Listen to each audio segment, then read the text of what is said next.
தமிழ்நாட்டில் 71,145 மின்மாற்றிகள் மாற்றியமைக்கப்பட்டுள்ளது என அமைச்சர் செந்தில் பாலாஜி கூறியுள்ளார்.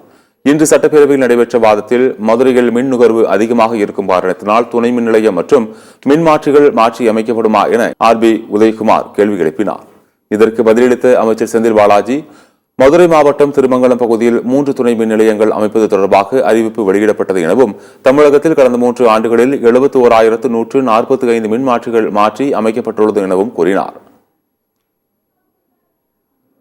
மதுரை மாவட்டத்துக்கு உட்பட்ட திருமங்கலம் சட்டமன்ற தொகுதியில் 3 புதிய துணை மின் நிலையம் அமைப்பதற்கான அறிவிப்புகள் வெளியிடப்பட்டு அதற்கான பணிகள் தொடங்கப்பட்டிருக்கின்றன.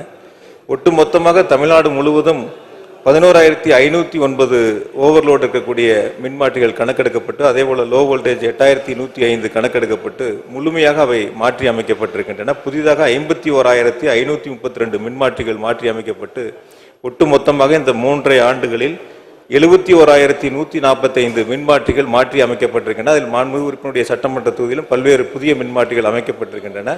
மீதம் இருக்கக்கூடிய மின்மாற்றிகள் வரக்கூடிய இந்த ஆண்டில் முன்னுரிமை கொடுத்து அதற்கான பணிகள் மேற்கொள்ளப்படும் என்பதை மாண்புமிகு பேரவைத் தலைவராக மாண்புமிகு உறுப்பினர்களுக்கு தெரிவித்துக் கொள்கின்றேன்.